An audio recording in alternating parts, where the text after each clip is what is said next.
की शिवरात्रीच्या दिवशी नेमकं काय घडलं होतं? नेमकं म्हणजे मी दर्शनाला गेलो दादा तिथं. कुठं? आमच्या मंदिरावर तिथं वटकेश्वर महादेव मंदिर आहे, जागरूक महादेव मंदिर चौफुलीवर. हं. मी सिद्धेश्वर बाबाच्या तिथे दर्शनाला गेलो. तिथून आलो पालखीतून. मी म्हटलं आपण डोळे डोळे उघडे करा. दर्शनाला जाऊ म्हटलं. आणि दर्शनाला जाऊ म्हटलं आणि आपलं आपलं थोडं साफसफाई करू. तिथे मी सकाळी पण तिथे साबुदाणा खिचडी ती बनवून दिली त्यांना. मी म्हटलं आता आपण आपलं काम संपलं, इथलं आपण जत्रा बित्रातून जाऊन येऊ तिकडून सिद्धेश्वर बाबाच्या. संध्याकाळी येऊ म्हटलं. मी संध्याकाळी गेलो मी तिथं. किती वाजता गेली? मी 9-9:30 वाजले असून दादा मला तिकडून यात्रेतून यायला पालखीतून. हं. ते आल्यामुळे त्यांना मला दर्शनाला बसलो नंदीपाशी. नंदीपासून मग उठून म्हटलं आता आतमध्ये जाऊ दर्शनाला.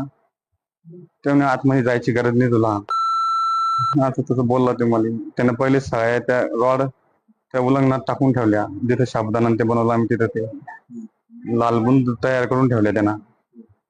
मग मला माहित लय भरपळ करतो, तुला दाखवतो मी काय येतं. तुला माहित नाही आम्ही कोण आहे. आमची तुला माहिती, तुला किती वेळेस तुला माहिती असल्यावर आमच्या संग लढतो का? तुला माहित नाही आम्ही दोघं आम्ही काही बी करू शकतो.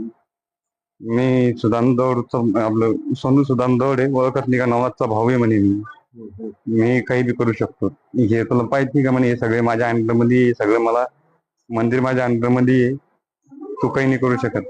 म्हणलं मला दर्शन करू दे, देवाचं दर्शन करायला त्याच्यातून तुमचा काय संबंध आहे देवातून तुमचा? हं. नाही म्हणे आतमध्ये जायचं नाही, बाया आहे आतमध्ये, बाया आहे. म्हणलं बायाला मला मला घंटा वाजून मी दर्शन करत चाललं. मग ऐकलं दादा त्याने बळजबरी वडत नेलं बाजूला मला.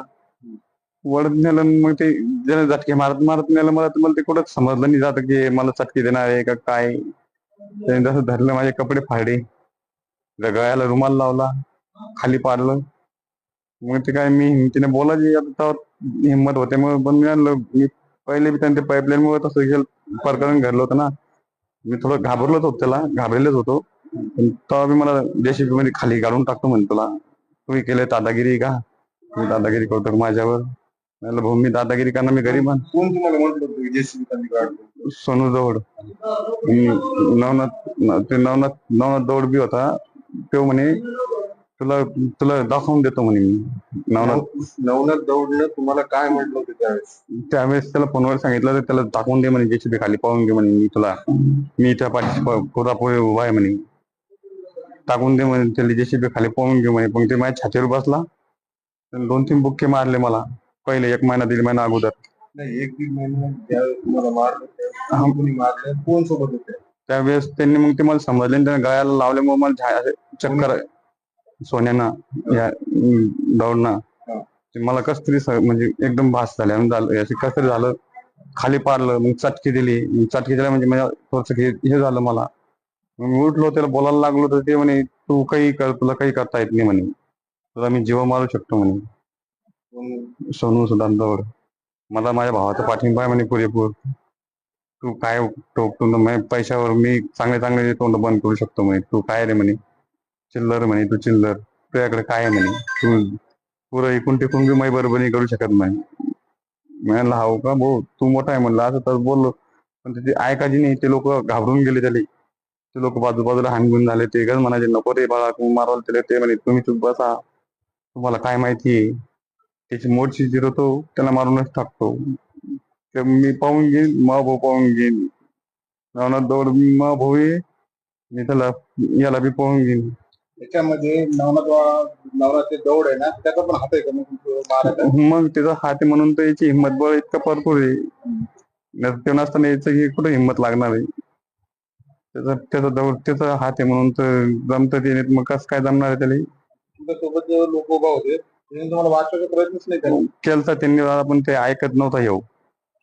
ह्यो आहे ना, ह्यो ऐकत नव्हता. ह्यो म्हणे तुम्ही चुप बसा, तुम्हाला काय माहिती. यानं मला पाडलं, पायावर लाता, पाठीवर लाता मारल्या पहिले. मग ते काढलं त्यांनी काढलं त्यांनी मारलं. मग खूप गंभीर गंभीर धक्के दिले, खूप त्रास झाला मला. पण ते महादेवानं मला वाचवलं. त्या बिचाऱ्यानं मला इतकं बळ दिलं की खूप बळ दिलं. त्याच्याच भरवशावर मी त्याची सेवा करतो. मला त्याचं तिचं बळ त्यांनी फळ मला त्याने दिलं होतं. काय वाटतं तुम्हाला, काय अपेक्षा आहेत तुमच्या? माझी अपेक्षा फक्त मला न्याय पाहिजे. मला त्यांनी पैशाचं पण सांगितलं, नंतर पोलीस केस केलं होतं. माझ्या फोनवर खुद स्वतः फोन केला नवनाथ दौंडला, तुझे पोरं शिकवतो म्हणे 12वी लोक, तुला फुकट शिक्षण देतो, तुला काय लागलं होतं देतो 1-1.5 लाख रुपये. म्हणलं भाऊ मला पैशाची गरज थोडी नाही, मी माझ्या घरचा गरीब आहे म्हटलं. म्हणजे तू तक्रार देऊ नका असं म्हणते का? हो हो, तुला काय लागतं मी देतो म्हणे, तुला पैसे लागले पैसे सगळं मी देतो म्हणे. तुम्हाला फोन करतोय का तो? हा, फोन केला त्यांनी मला तुम्हाला पैसे आम्ही दाखवतो का? हो हो, काय म्हणे? 1-1.5-2 लाख रुपये देतो म्हणे तुला, तू पोरं शिकवतो 12वी लोक, तू फक्त कंप्लेंट वापस घे. मी म्हणलं मी घेऊ शकत नाही. म्हणलं माझे बंधू माझ्या संग आहे म्हटलं, माझ्या बंधूने मला खूप साथ दिला म्हटलं, माझे समाज बांधवांना मला खूप साथ दिला.